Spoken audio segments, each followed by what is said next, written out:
Hello, everybody. I'm Sean Reynolds from Sportsnet, about to be joined by Ken Wiebe for the Winnipeg Free Press. Together, we are Kenny and Renny, and this is the Kenny and Renny post-hiring of Scott Arniel pop-up show. I'll be doing it out of, I promise, I don't know if it's the way I've lighted this. I promise you, this is not a seedy hotel room in Edmonton. It's a very nice hotel room in Edmonton, as I am here to cover the Western Conference Final, a banger of a series so far. 1-1, big game coming up here tonight, in which I think from what we're seeing, Adam Henrique is set to check back into the series, and I think Rope Hintz is as well. So two Goliaths getting ready to go at it and adding a couple key cogs for both those teams. So should be a good game here tonight. Speaking of Goliaths, the Winnipeg Jets hiring Scott Arniel to try and become one of these Goliaths. It's kind of blown me away here. If you take a look at the teams that remain, you've got the first place team in the NHL, in the NHL on one side in the Rangers, and then you've got the first place team in the Western Conference sitting right here, and you've got the Florida Panthers, who are at the top of their division, and then you've got the Edmonton Oilers, who were basically the best team in the NHL outside of that really terrible spot that they had. So it's one of these years in which the best really kind of, the best in the regular season continue to make it on. It's been real stark for me that the Winnipeg Jets were amongst these teams all year and really fell off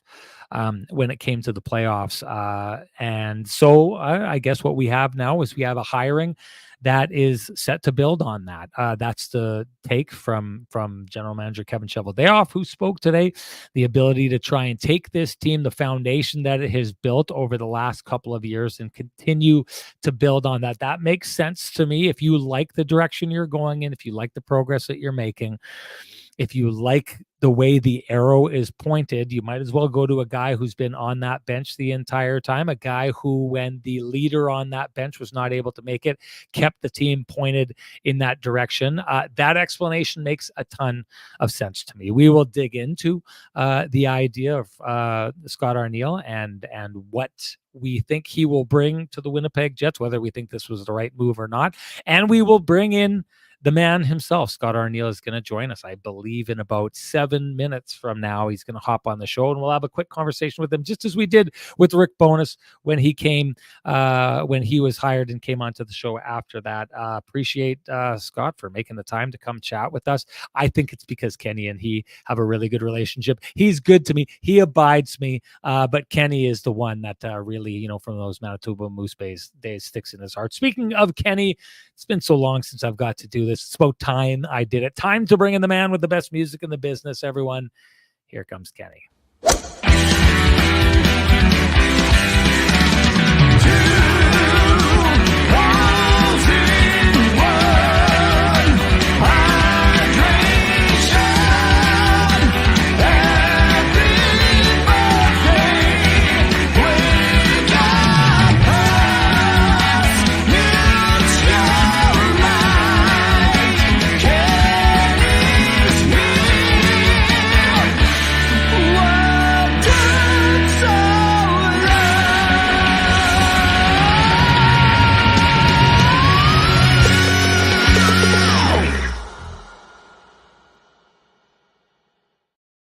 Ken, my friend, we were chatting back and forth. I accidentally pocket dialed Ken. I was in the middle of doing stuff for the Stanley Cup, and I pocket dialed Ken in the middle of the Arniel presser. And he'd said, "What do you want?" And I was like, "What do I want? What do you want?" And it's like, "Well, you called I'm me." working. I never called you. And long story short, he said, "I think it's probably because you miss me." And I said, "There's probably a little bit of truth to that. So why don't we have a pop-up show today and get together, right, even virtually, if that's the way we need to do it?" But great to see you, Ken. I hope things have been going well. Good to see that there's news back in Winnipeg for you to touch on. And give me an idea of what stood out to you in that room today, the vibe, what was said. What stands out to Ken? Yeah, no doubt. Yeah, I mean, you were Scott Arniel was right in the middle of waxing poetic in his preamble, and I'm looking down. I'm like, why is my wrist buzzing? Isn't Sean watching this presser? What's going on here? Anyways, I thought it was pretty well handled.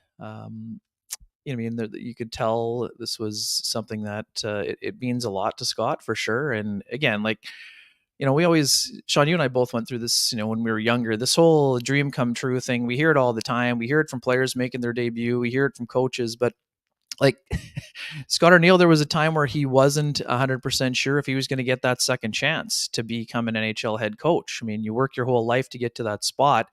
You get a season and a half, it doesn't go well, and you wonder if you're going to be able to get back to the top of the mountain. And instead of, feeling sorry for himself about his situation, Scott did a lot of self-reflection, Sean, and made himself a much better coach in the decade plus that followed. And he, as he pointed out in his scrum after the podium stuff, I mean, he had been up on the short list for a few other jobs, and when you get that close, you just want to kick the door down. But now he's had the opportunity to do it in the town that he has called home since the '80s. His story is quite familiar for people who don't know. Scott came here in 1981 as a second round draft choice, 22nd overall, joining his junior hockey line mate Dale Hawerchuk with the Jets. Both of them became very entrenched in the community. Scott met his wife Leah here. He raised his kids here, and even when he was working in other organizations, spent his summers here. So this is a local guy done good kind of story. But it's not only, he didn't get to that chair just because it's a lifetime achievement award. And spent the weekend talking to people who know Scott well and have worked with him. I spoke with Alain Vigneault on the weekend, and he talked about how Scott was always on the at those coaches conferences on the cutting edge of trying to get better. And I think that it's clear that he's a much better coach than he was in 2010. And he's going to have the opportunity to show that. I think he did show that to a degree over the last couple of years here when he was asked to fill in, but now it's up to him to show it. In terms of what Kevin Cheveldayoff said, when we know, Sean, that he said they were going to be doing a search, what it was going to look like, he wasn't 100% sure about. From our conversations with him and other people around the league, I mean, he did say there were 3 people formally interviewed. One of them was Scott Arniel, one of them was Craig Berube, one of them was Todd McClellan. He did speak with other coaches around the league, some of whom he spoke with 2 years ago when the opening was there. And you and I both know and have spoken to John Tortorella about that conversation and the extended time they spent together and how they had such a great appreciation of one another afterward. I would imagine there were other people that they talked to. Our colleague Elliot Friedman said Dean Evison was one of those guys. That makes sense to me on a lot of levels. But at the end of the day, Kevin Cheveldayoff was looking at other options and open-minded to considering those other options. But he said that basically the search started during the exit meetings when players were saying, we know this is a sensitive subject, but if Rick Bowness isn't back, Scott Arniel should be the next head coach. So when you're trying to build on what you were just talking about, I mean, people saying that the regular season doesn't matter because the Jets flamed out in the first round, that's not necessarily the case. Of course, they have room to grow and they need to be better when the chips are down. But 3 of the top 4 teams, as you mentioned, were division winners, and the other team was the best team in the NHL after Chris Knobloch took over. So the regular season does matter. Those 52 wins are not empty calorie wins, but now it's about trying to find how to grow from that and from the negative experiences in the playoffs where they have been bowing out too early for their liking. So what I heard was accountability from Scott. He was quick to say, Sean, that, he runs the penalty kill and the penalty kill wasn't good enough. So that's one of the areas they got to get better in. Power play, they need to be better at. And for people who think that just, Scott Arniel spent his whole career running penalty kills, well, that's not accurate either. With Alain Vigneault, he ran the power play with the Rangers, and the Rangers power play was pretty darn good for a lot of the years that he was there. So, and for other folks who don't know, Brad Lauer was relieved of his duties or fired or however way you want to call it. Kevin Cheveldayoff said mutually parting ways, but usually when a coach parts ways, when he has, I think, time left on a contract, I don't know how mutual it is, but the Jets basically have 2 openings on the staff, Sean. I'll be curious to see if they hire a veteran associate or if they go with 2 assistants. Scott said he's heard from a bunch of people already, from around the league. Some of them are young, some of them are established names, some of them were guys who might consider associate jobs, but we'll see who ends up being on those lists. Dave Haxtell is a guy who makes some sense to me on a lot of levels, but we'll see what happens on that front. But overall, I thought Scott handled himself very well. There was a genuine authenticity. And that's sort of the way that he's always carried himself. But as someone who has, covered teams that he's been around since 2000, when I started in this business, he was an assistant coach with the Manitoba Moose. I've seen a lot of growth from him. He's a guy who loves the game, huge student of the game, and is a guy who is going to make sure he does everything in his power to make sure that this next chance goes better than the first one, and the chance to do it in his hometown.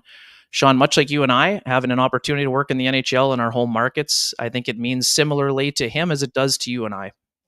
Yeah, I would think so too. I mean, you are talking about, as homegrown a guy as you are going to get, a guy who's part of the organization, almost part of the fabric of this organization, even before he arrived here, and then just continued to be so, to do so when he arrived here.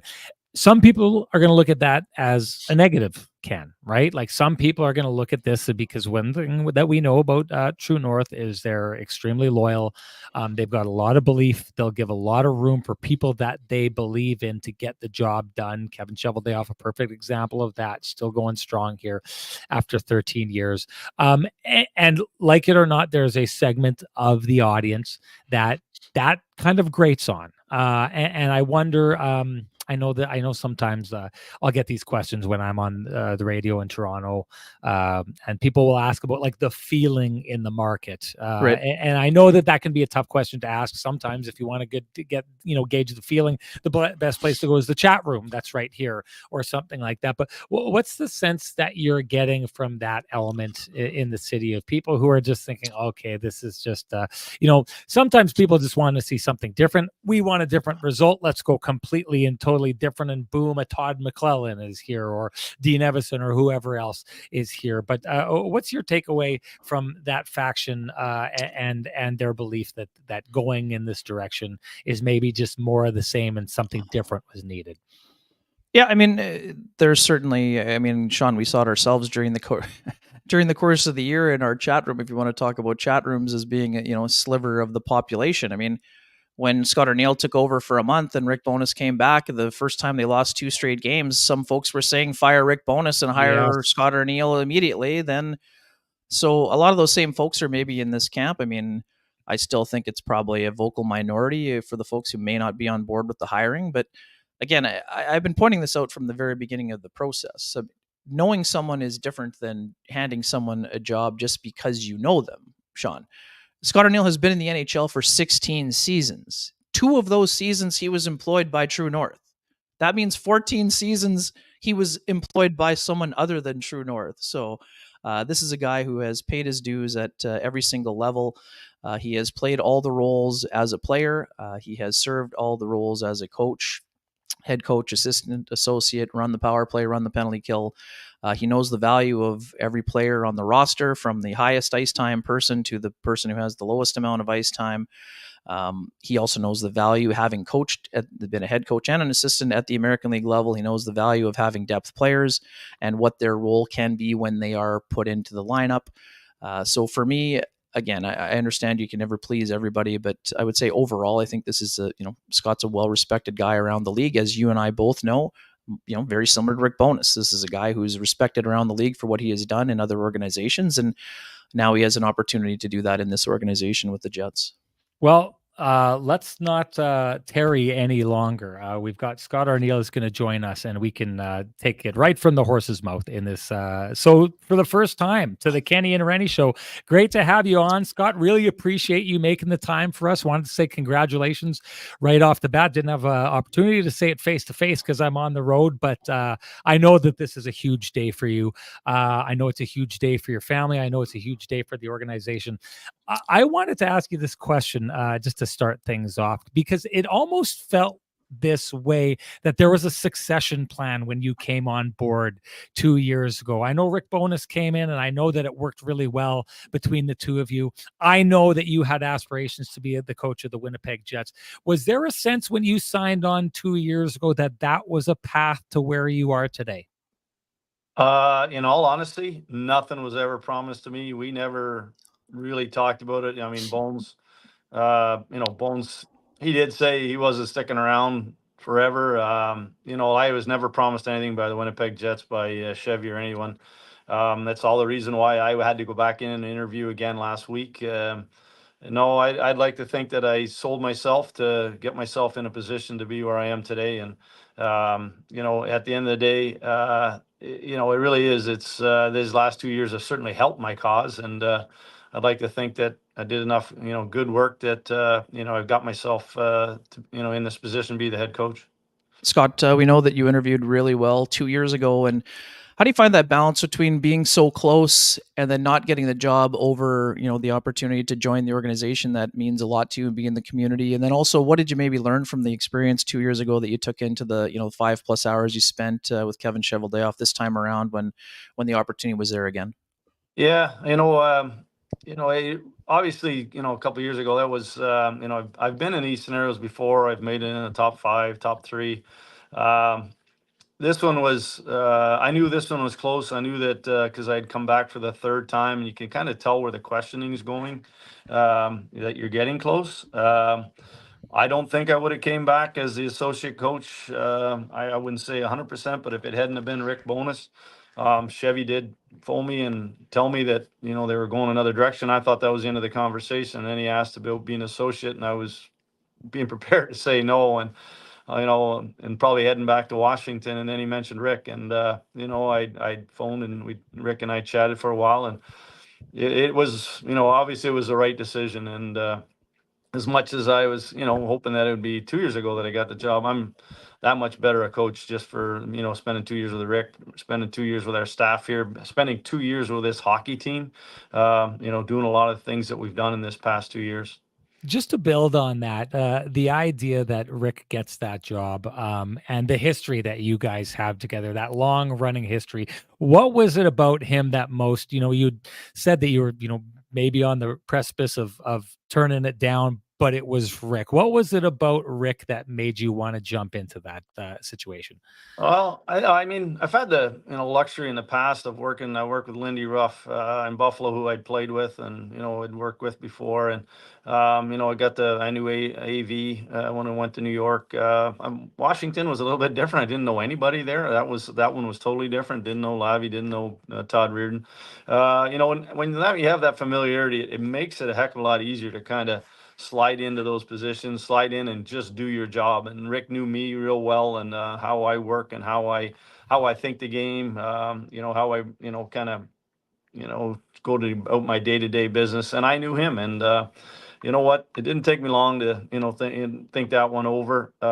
We'd always talked in the last few years, even before he was a head coach, we'd always talked. I'd asked him about, if I ever get a job, would you come with me? And, I'd said the same thing to him if he ever got the job. So this was easy. That name came out of left field for me. I hadn't heard Rick's name, and we hadn't had any discussions probably in a month. And so at the end of the day, it worked out well for both of us, and certainly worked out well today for me. Yeah, Scott, you talked about, you go to Columbus, thinking sometime maybe that you had all the answers. I mean, I'm curious about the self-reflection part of that, and how are you able to grow from those kind of experiences where, you admit it yourself, you weren't sure you're going to get that chance again, but you worked so hard to improve yourself on so many levels on a personal and professional level. Yeah, you know what? That was one of the toughest times of my career, whether it's hockey as a player or as a coach. Getting fired for the first time, it's amazing. I got a ton of text messages from people at the time saying, "Now you're officially a coach because you've been fired." And I was kind of wanting to throw the F-bomb back at them, but now I totally understand what it means. If you want to stay in the business, it means you got to work harder. It means you got to go and dig, and you got to go and change yourself. I said today that I had to rebuild my brand, and I think I've done that.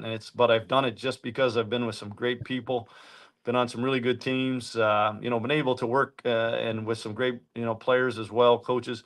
And where I am today is light years away from where I was 12 years ago. I like that line you used today, rebuilding your brand. What is the Scott Arniel brand at this moment? You know what? I'm a real detail guy. When it comes to sort of systems, when it comes to, trying to stay one step ahead of the opposition. That doesn't mean I'm demanding to my players. I just think that I have a good way of selling my product to the players. And I think we did a really good job of it as a staff these last 2 years. just the evidence of, how well we played defensively this year, winning the Jennings. Our players bought into it. Our top players, they really believe in that we have a winning formula, how we play out there. And that's a great start for me. I think I'm a people person, which has also been something I've had to work on the last 12 years. And I think that's just, I was a little bit part of the old school coaching where do it my way or the highway. That was kind of the mentality. But at the same time, these players are different. You got to build relationships. And I think I've done a pretty good job. And that's part of my sort of brand, I'd like to say. I think I can go back all the great players I've worked with, and I still have great friendships. And I've gotten a ton of text messages from a lot of those guys. And it's just because it's part of what I knew I had to improve on.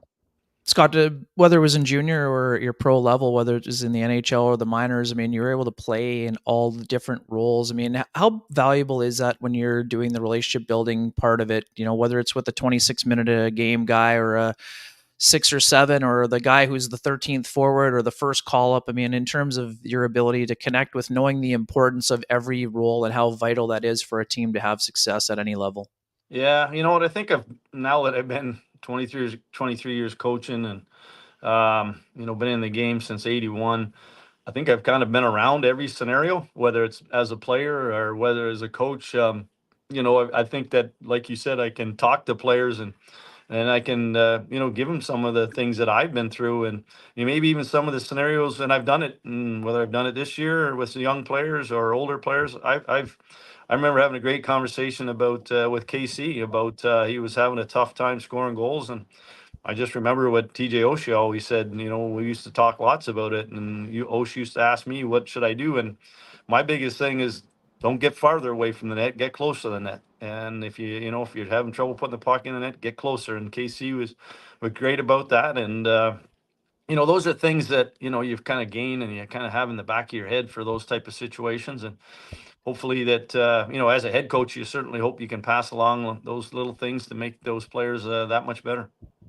In spite of all the history that the two of you shared, the fact that Rick was a head coach at one time and then went through a really, really long journey as an assistant and an associate coach, and that kind of question, I'm sure, came to him about whether or not he was ever going to be a head coach in the NHL anymore. I love the parallels that exist between the two of you.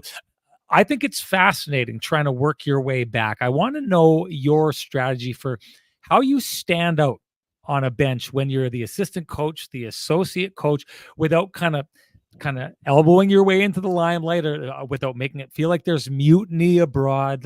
How do you get to show who you are and that you're deserving of that spot when sometimes, you're so good at what you do, people just want to keep you a little bit behind the scenes?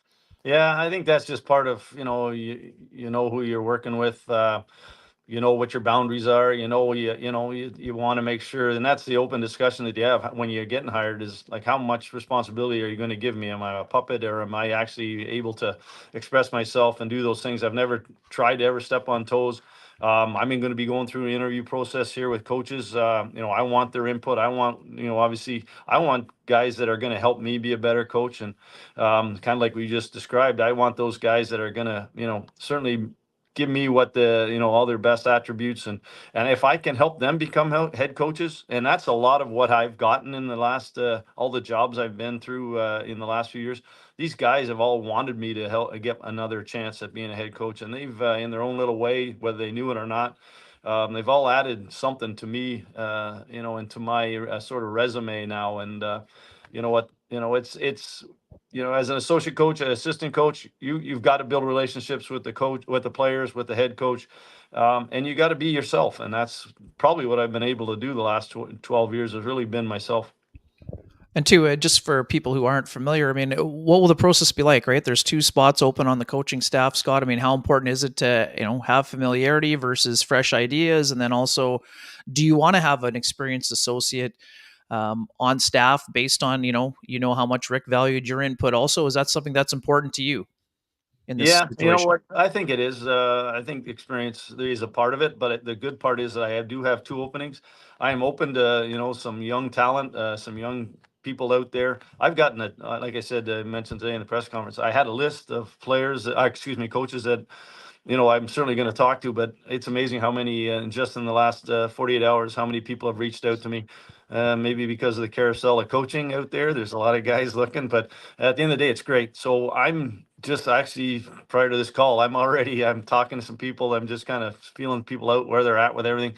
I know I want to get going. I don't want to get caught as, being negotiated against another team. And, if we can get somebody that we really like, I want to get them here. And the other side too, is that it's amazing how many people have reached out that, they know we're a good hockey team and they want to be a part of a good hockey team and have success themselves. So, it's just for me in the process, I need to find somebody that can, handle the defense, probably the penalty kill. And then obviously the power play, as we know, specialty teams are a big part of this. And I want to make sure that I do a good job finding those people. You being here says a lot towards the answer to this question. But, being a head coach means you're going to have to be a little bit more upfront, more of a figurehead, talking with the media more. I know that talking with me, that's just peachy keen, but you've been dealing with this guy over here since the Manitoba Moose days. I'm wondering for you, how you kind of approach that and how you feel you use the media as a conduit to the fans, as a conduit to the rest of the league. What's your approach? Yeah, another thing I learned, as I've the last few years is how does they talk to the media. I watch other people how they handle themselves. AV was short and sweet, as you know, Weber. Other guys. I mean, you watch Paul. Paul puts on a performance every time he's talking. He makes me laugh every time. Sit and listen to Torts in Philly. It's just, you take a little bit from everybody. It is, but the big part, it's in the Canadian market here. And as I saw today, as I've been doing, I haven't stopped since that 11 o'clock press conference talking to people. So it's a bigger focus here, and I got to make sure that that I'm good at it. That that I make sure that you guys ask insightful questions most of the time. That I got to make sure that I answer them. And I don't have a problem with it. I think that's a big area where I've grown. Certainly, some of the time, yes. Yeah, I'm uncomfortable with how high you just set the bar for us here, Arnie. Jeez. Scott, I mean, buy-in is always, one of the most important things for any coach to have. I mean, based on your ability to have had that at the time when you were able to fill in, I mean, how big a factor is that? And then, part B to that is, how do you take that next step with this group? Obviously, they're humongous strides in the 2 years, but it hasn't translated into, postseason success, which is where everyone is measured. But how do you, build on that foundation, but then find a way to kind of crack through that other part of the barrier? Yeah, you know what? It was a rare kind of situation how I got sort of exhibition games, so to speak, to become the head coach. Never ever wish that, situation on, especially on Rick and Judy, on anybody. But at the end of the day, for 12 years, I've been just waiting for an opportunity to get behind the bench again. And, instead of this was, a precursor to what's happening now, is that I got to actually gain a lot of confidence from it. I got to, feel good about, being on the bench again, and the things that I had hoped, or maybe I'd interviewed about, being able to put into play. And the biggest thing is that, I've had some great relationships built now here in Winnipeg with the players, and everybody's reached out to me here in the last 48 hours here, and you know what? They're excited. I'm excited. I'll continue to build on that. I've told everybody I need to talk to them, one-on-one here in the next week or two, and kind of lay out my thoughts. I want to hear their thoughts. I want to see what they think. I never had a chance to have sort of year-end meetings. With the defense, I kind of have a little bit more personal one-on-ones. But at the end of the day, I really haven't had a chance to do any of that stuff. So it'd be good to hear from these guys. If I'm going to ask them, to do certain things, play a certain way, as individuals, I need to hear what they want to bring, or what they expect to bring, or what they would really, how they think they can be used best. Something you said today, where you talked about the idea of getting to where you want to be with this team, is like kind of starting and doing the right things at the beginning of the year, carrying them through the year. So I'm covering the Western Conference Final. Pete DeBoer the other day talked about Stanley Cup habits that he talked about with his team at the beginning of the year that they carried through. I asked him specifically for a couple of those, and one he talked about was when they get the lead, shutting games down. And all of a sudden, those first 3 games you guys played against Dallas made a lot of sense to me. They were working on that way back then with an eye towards taking it to here. So I don't want to steal his terminology. You can use your own terminology, but I'll use his just to kind of get the question across. What are the Stanley Cup habits you want your team working on this upcoming season? Yeah, well, one of the big ones, started last summer. I mean, it was that, our defending play, our play without the puck, our team smothering the opposition, and that's Dallas. They'll let you have the outside. They'll let you, kind of, play a little bit of a puck possession game. But at the end of the day, they don't let you come inside. And we talked about it. You guys have heard me talk about it when I was coaching about the middle of the guts of the ice. But that's from the other team's end all the way down to ours. Hard to play against. It's what you see in the playoffs. That battle weary, that battle mentality, that I'm going to beat you every shift compared to you trying to beat me. That's the stuff that you have to ingrain in players. This the little detail stuff, the wall plays, getting the pucks out, recognizing when it is. It's knowing how important that will be when it comes to April and May. And we had great growth in that for me. Like as a group, like I said earlier, they bought into how they see us having success. We won the Jennings Trophy. That was a big step for our organization and for our team. But now we got to, like you said, we got to do this in a mindset and practice. We got to do it in a mindset in games where we're building over the course of the year. So when we get the playoffs, you don't just turn it on. You have to be built that way. They grew from experience last year, losing to the Stanley Cup champions like we did, but they lost in the conference final. So they've have a little bit of, they're a little farther down the road than we are. We got to get to that stage. We want to, first of all, continue to be an elite team in the West. But then when we get to those playoffs, it's about, okay, now it's time. Everything you talked about, everything, we've kind of worked on, everything that you guys have talked about this summer. And that's part of what the conversations I'm going to have with players. All right, now you have to put it on the line. Now you have to, the walk. I was going to say, I mean, we know that when Rick Bowness came in, one of his first conversations is with Josh Morrissey, wanting him to become a top 10 and, eventually top 5 defenseman in the league. I mean, I know you said you haven't had as many of these. Is there something along that line that you have planned to tell one of the players? We know you have a Vezina caliber / about to be winning his second Vezina in net. You have a Norris candidate there. I mean, is there something similar along a similar vein that you have planned for anybody coming up? I mean, certainly when I talk to them one-on-one, there'll be lots of things that we'll go over in the conditioning, summer training, skill stuff. What are they doing? How are they going about things? But we have lots of players that could be in consideration for the Four Nation Cup, for the Olympics, that might be opportunities. Maybe those are goals that some of these guys have. How do I help them get there? Individual stuff. I mean, I'll just throw one out there. Adam Lowry, for the Selke.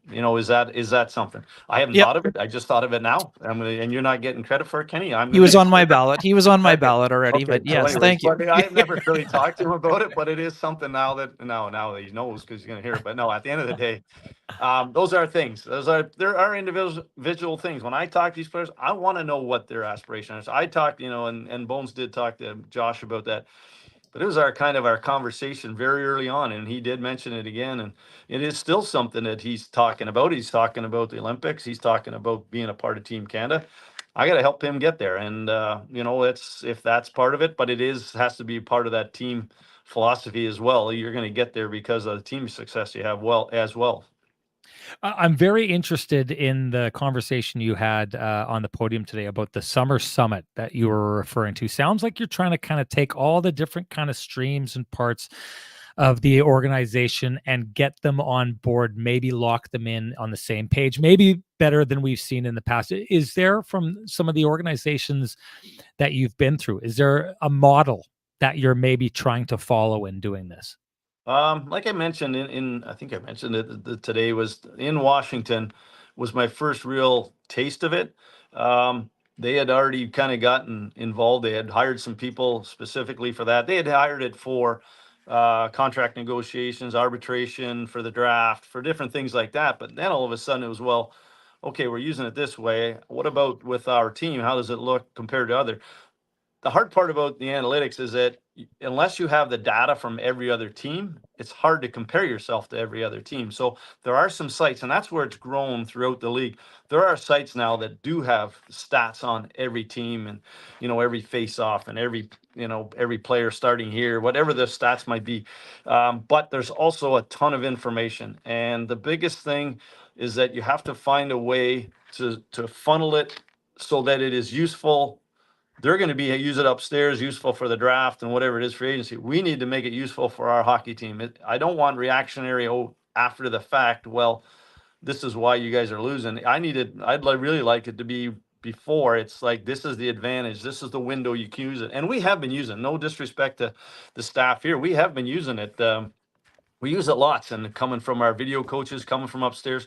They had already talked about this. This wasn't my idea. There's already been talk about us all getting together because we're going to bring in 2 new coaches, and we want to know what they did in their scenarios and how they used it, but we want to bring it forward.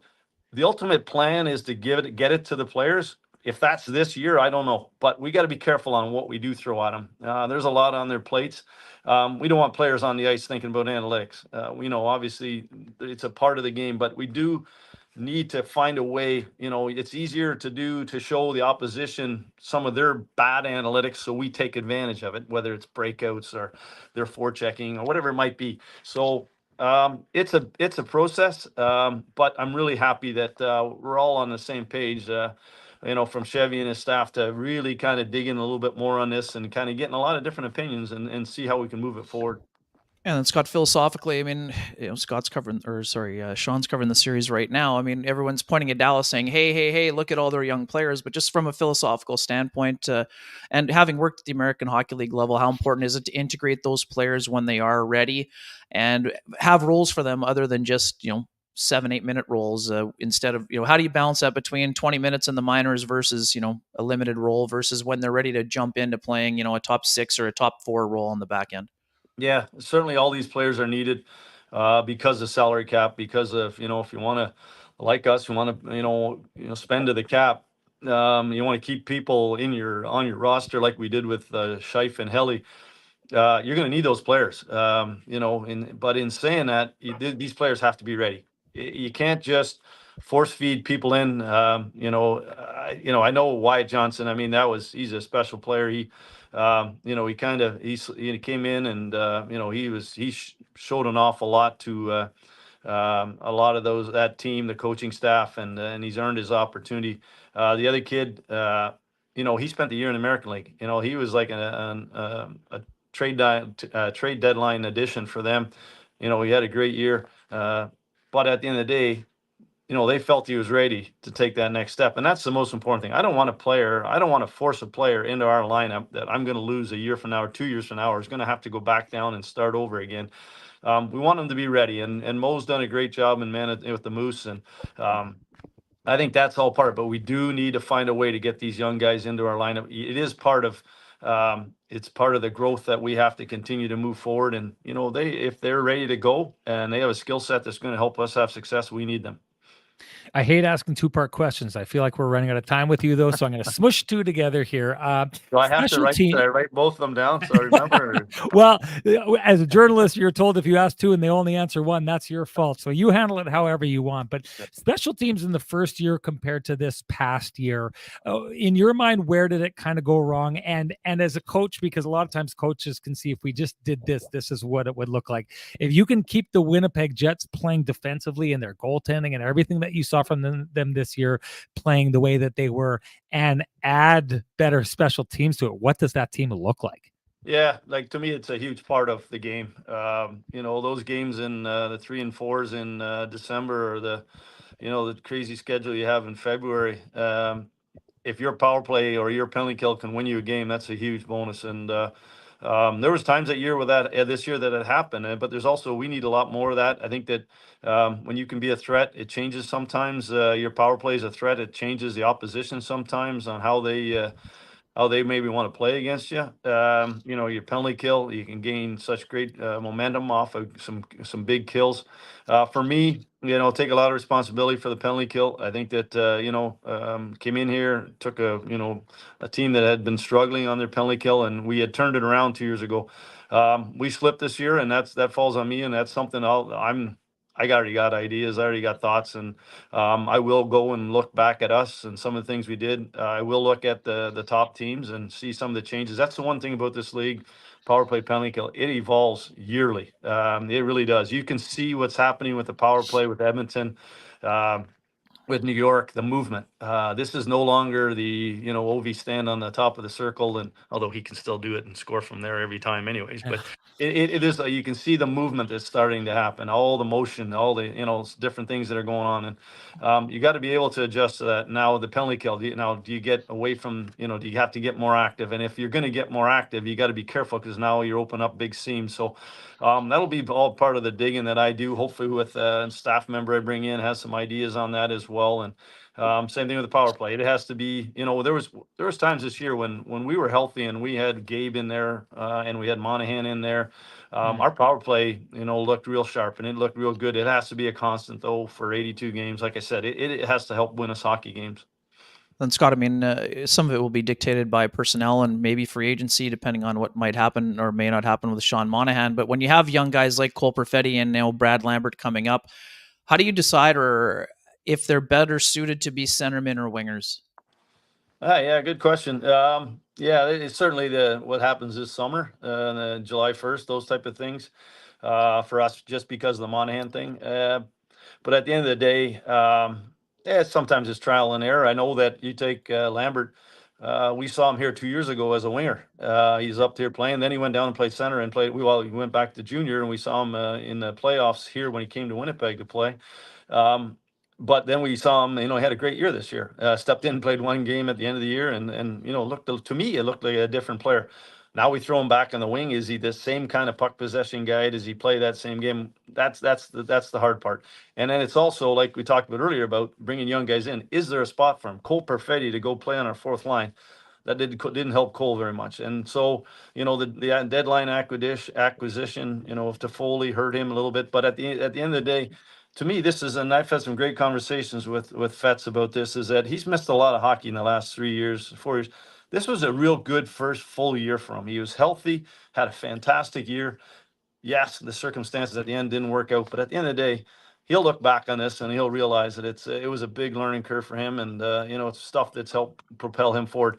Him playing center, him playing wing, we'll take a look at those and kind of let him take charge of that situation. A big theme that people were talking about earlier on in the show, Liquor Beaver, who put a lot more thought into his comment than his name, says, nice to hear Scott taking accountability for past relationships with players and coach, or as a coach. I've been around. I've heard so many people talk so nicely about you. I'm just going to bring this up because I think it's important. That Ken? That was Ken talking? That was definitely not Ken. It was definitely not Ken. I bring this up because I want to make sure that people have an opportunity to respond to certain things. A former player of yours, Mike Commodore, has said some very unflattering things about you in the media. He's a voice in the media now. So the fact of the matter is there's going to be a certain segment of the hockey audience out there that's what they're going to hear, and they're going to have a perception of you like that. How do you handle that situation? Because no one gets through this with everyone liking them 100%. How do you handle that situation? And how do you go about showing the league who Scott Arniel is? Yeah, I mean, I certainly I can't really say or do anything about someone's opinion, and you know what, it didn't work out for Mike and I, and like I said earlier, I made mistakes in Columbus, and maybe him and our relationship wasn't a very good one. If that falls on me, it falls on me. I don't hold grudges. I move on. Whatever it is, what it is. I can't, obviously I can only go out and be the best Scott Arniel. And like I said, I've changed from that time to now, and I've learned a lot of lessons, done a lot of different things that have helped me to improve. And I'm not much of a social media person. I stay away from that. I get too much on my plate. You know what? But at the end of the day, you're always judged by your results. So hopefully we're having real positive results here, and then that'll just help those situations. But I will say that I've really worked on my relationship with players, and it's one of the things all the texts that I've received in the last 3 or 4 days has been outstanding, and it's always nice to from hear those guys, and hopefully that you have less of the other and more of the sum of the present. Sure. And then last one for me, we know you came here with Dale, Howard Chuck in 81. I mean, you talk about text messages. What would you imagine? You guys were close right till the very end. I mean, what do you think that exchange or that phone call would have been like when he would have heard the news for you? Yeah, he might have been applying for a job pretty quick. You know what? No, he'd have been thrilled. We had a chance to talk when he was coaching in Barrie, and I think I might have been either New York or Washington. We had talked about it'd be awesome someday to work together, or be somewhere together. To be it here in Winnipeg would have been special for both of us, and think about him often, and he would have been proud of me, and I would have been it would have been something special for the both of us. I just 18-year-old Scott Arniel knows he's got a future in Winnipeg. You've kept that future, and your present strong, and the past all strong here in Winnipeg. Can you put into words what it means not only to be a head coach in the NHL again, but a head coach of a team and an organization that's meant so much to you? Yeah, you know what? I really count my blessings to be one of 32 in this league. It's the best league in the world. It's a tough. Yeah, especially I've lived it, is to get back into it. It's a hard thing to do, and just to be here where I have so much history. All the stuff. Meeting my wife here, my kids being raised here, playing my first NHL games here, retiring here. Starting my coaching career here. This is the place. It's there's meant so much to me. It's just I've got so many friends away from the game here, that it's just it's something I'm very proud of, and that's why I guess I'm so driven now to have success. Is that I want success not only for me but for all the people that have supported me, and the fans, and all the people in Winnipeg and Manitoba that stand behind us. Scott, you said you're not a social media guy. Kenny and Renny is social media. I hate the rest of social media as well. I stay off it as much as I can. If you ever do want to hang out on social media, here is a place you are always welcome to hang out. You can see Ken was even on his best behavior, didn't do all that crazy stuff we know Ken can do, but we really appreciate you coming on the show. It means a ton to us. And seriously, if there's ever a time you want to come and chat with Kenny and Renny, you are always welcome. The welcome mat's out. All right. I really appreciate it, guys. This has been great. Yep. Thanks, Arnie. Appreciate it. Have a good day here. Yep. Great job. I have to tell you a quick story. Okay, get at it. It was in the last year of the Moose days when Scott was coaching, and they had this big series. One thing about the American League, you rarely see the best teams from both sides, because just the way it's kind of become a little bit of a regional league. But Hershey was coming into town for a big two game series, and the Moose were the best in their division, and the Bears were the best in theirs. And on the Thursday before the game, we always talk about the measuring stick kind of games, and he gave a really good, eloquent answer. And by the end of the weekend, I think they had lost both, and the cumulative score was, I think, 9-2 or 11-2. And I stuck my neck out there in the scrum. I said, "Well, Scott, you said going into the weekend they'd be measuring stick games. 0-2. What's your biggest takeaway? You measure it." And the scrum was over. It was a 3-word answer, but he's improved at the mic. And as we mentioned, I mean, again, I've known Scott for almost 25 years and stayed in touch when he was coaching in other markets. I covered the Rangers when he was there with Alain Vigneault, and Alain had tons of great things to say about him when I spoke to him around the weekend. And anyways, I think it'll be fascinating to see how it goes. I think it was important for, I thought that accountability, we talk about it all the time. I thought Scott was very forthcoming in terms of maybe shortcomings on certain issues, and he's worked hard to improve himself, and I think that was pretty evident in our conversation. And this is a guy that loves the game incredibly much and is passionate about the job, and although he has a very calm demeanor, he is very passionate about the game, and he wants to win. And again, like, I know not everyone is sold, but I would imagine that most people would have taken some insight. Some people that didn't know Scott Arniel will know him a little bit better after our conversation, and we thank him for taking the time to provide some of that insight here. Yeah, you know what? one thing that you see when we're talking with him is there's just a whole lot of thought and reflection about where he's been and where he's trying to get to, right? It was noticed and it was picked up early, which is why I wanted to ask that question at some point about that situation. For people that, I mean, he's owning his past, right? And Yep. you can see that there was a need to grow from him. You could see that he took away from his time at the top of the mountain when he was a head coach. That there needed to be some change, some growth, some evolution, and I like how honestly he talks about it. Yep. And I guess we should probably just end this, Ken, with a little bit of maybe some analysis from either of us Sure. of why we think this could work, why we think this couldn't work, or maybe what the challenges are. So I'm going to go and I'm going to say why I think they did this way, and I think I've kind of touched on that, what the challenges will be. But I just take a look at this, and when I was asked a lot about who the Winnipeg Jets were going to go with, I've said this before, coming out of you heard him talk about it. You've heard Rick Bowness talked about it at length.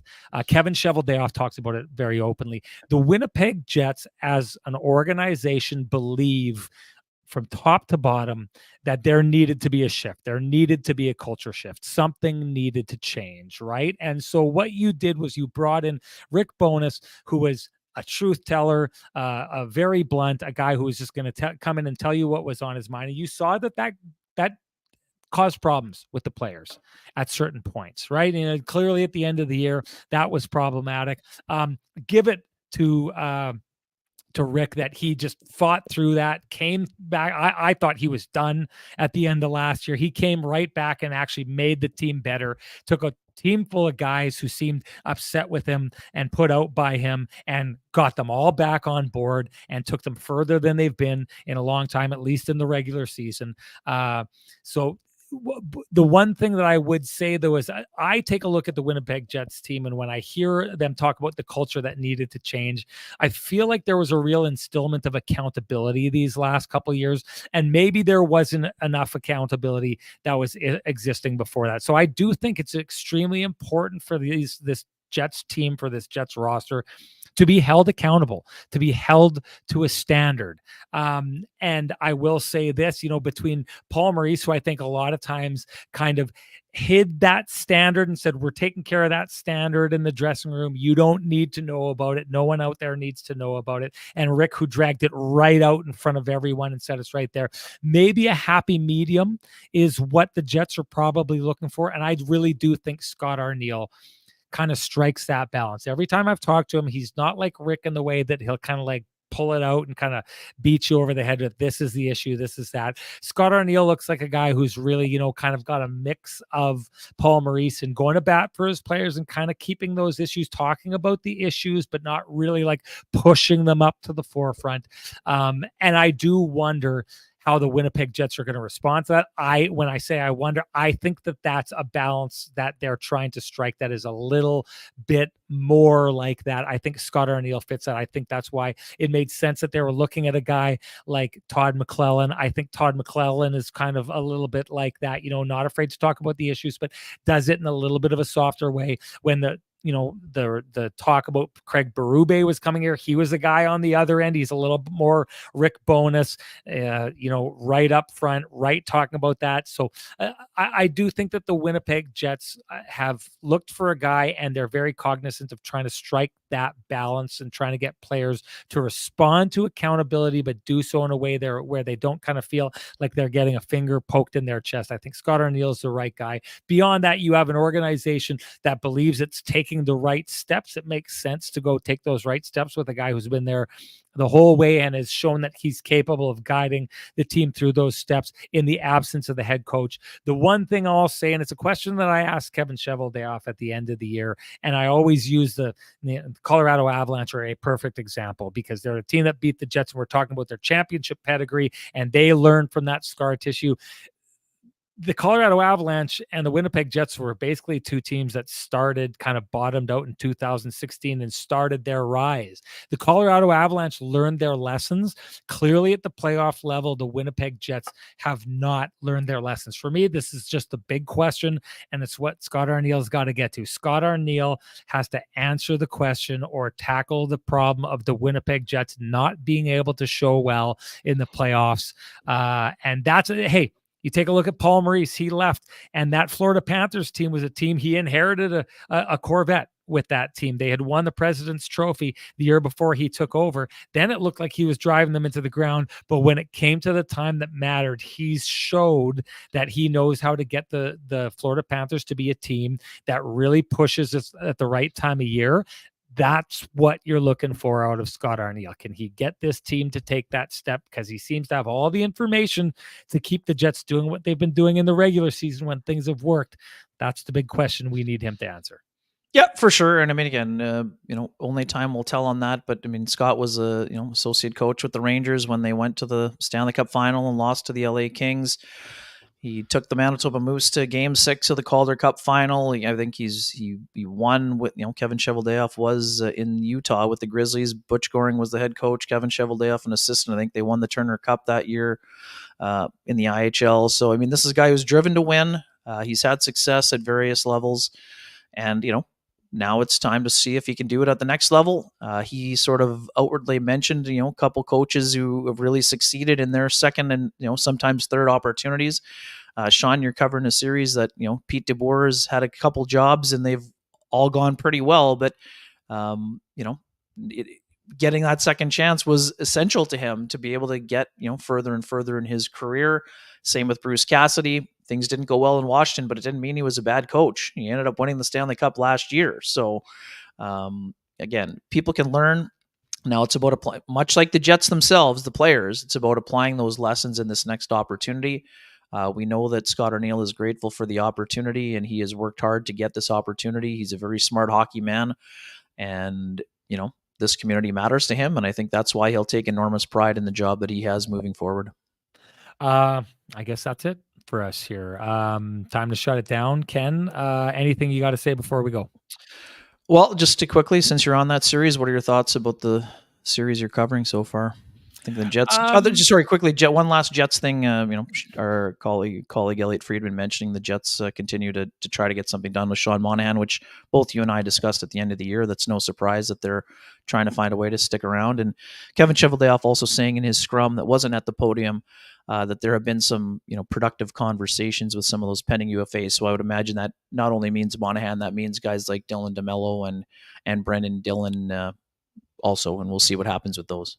Yeah, I mean, I think it's a fit for both sides when it comes to Sean Monahan. I think he's probably going to want a little bit of a longer contract. I think that, I'm thinking in the 4-year range. I think the Winnipeg Jets are probably more prepared to go to a term like that than the majority of other teams out there. So I think he's a fit, role-wise as well. I mean, I was having conversations, and who knows what he'd be interested in chasing at this stage. Is it ice time and having a larger role on a team, or, do you go and take less money somewhere else to try and, I've said this before, like a guy like Sean Monahan, if he wanted to, could go play for a song in Tampa to try and add to their depth, which clearly needs building on. But a team that still looks dangerous and has a goaltender who's probably going to bounce back and looks like they're going to double down and add more defense after going and picking up McDonough. So, I mean, there's always roles like that. I think if the role that Sean Monahan wants to play is to be as big a deal, play as large a role, have as much impact on a franchise as he can, he's probably ending up in a place like Winnipeg, because even in Montreal, where I know there was a lot of conversations early in the year, and I had heard a lot that he'd want to return there. You're hearing similar things about Tyler Toffoli as well.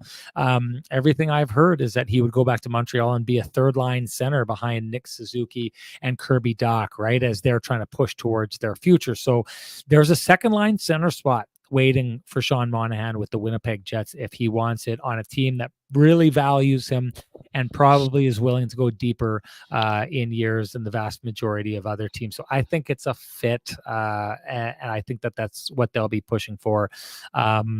On the back end, the one thing that I do keep saying, I think the Jets are in a tough spot in trying to rebuild their defense, in that the two guys they're trying to keep, I personally believe, are two of their top three defensemen. And also, if you take a look at a guy like Brendan Dillon, he brings an edge and a heaviness to his game that is probably lacking on the Winnipeg Jets defense. So he's a tough guy to lose. He's another guy, I think, if the Jets are really looking to push, he's a guy that they'd want to have staying here. And at the same time, I talk about Dylan DeMello, and I think he's done everything you could have asked for him here. So it's one of those situations where it's like, those are maybe guys that you want to re-up, but at the same time, how are you going to make that blue line better? Does it come from within? Does Ville Heinola walk in and turn things around? The one thing I'll say here is I think you've seen the Oilers' really big defense that we're seeing here. You saw how good guys like Nikita Zadorov were for Vancouver, and Tyler Myers in the playoffs. The Jets defense, I think, needs some reworking. And so sometimes, GMs see what's out there, and maybe they let those guys go in order to create room for something else to come in. Maybe that happens. But boy, oh boy, if you do that, you're turning out what I, again, will say are two of the top three defensemen on this team. You better get two of the top three defensemen coming back in. Bang on. Yep, for sure. Quick thoughts on this series. I asked you the double question there. Yeah. Way to get around to it.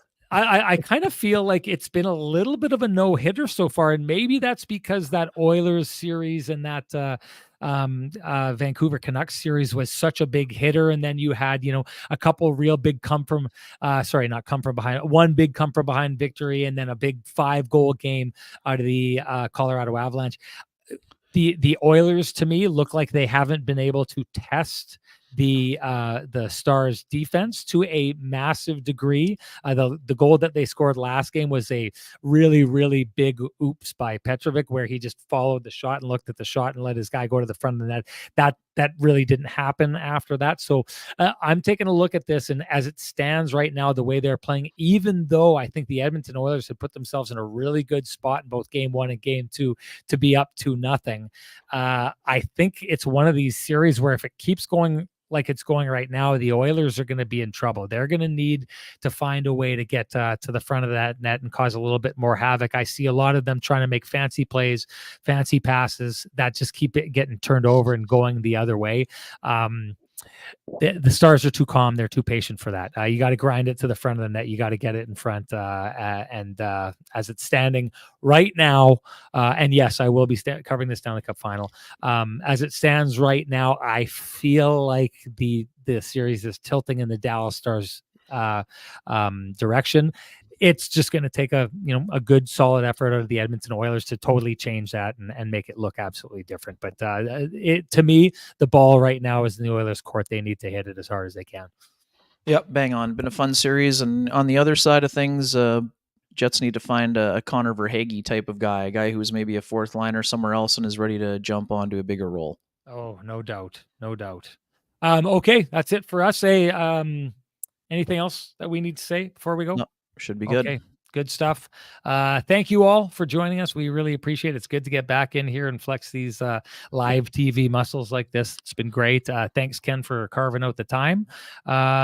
Anything on the horizon that we would be doing this for? I mean, if there's any big signings, can we commit to that right now? Hard for me to commit to anything when I'm on the road. I'm essentially now working until free agency, and then I'll wrap it up after that. But in fact, there's a scenario, Ken, where game 7 of the playoffs happens and I fly directly from wherever that cup is handed out, and I go directly to Vegas to meet with the young top prospects, because the 24th would be game 7 and the 25th is when the prospects are there. So it's going to be a busy stretch here, but if we can fit these kind of things in, if big news happens, Kenny and Renny love to share that news with you. So thank you for joining us, everyone. It's been a slice. We will see you next time.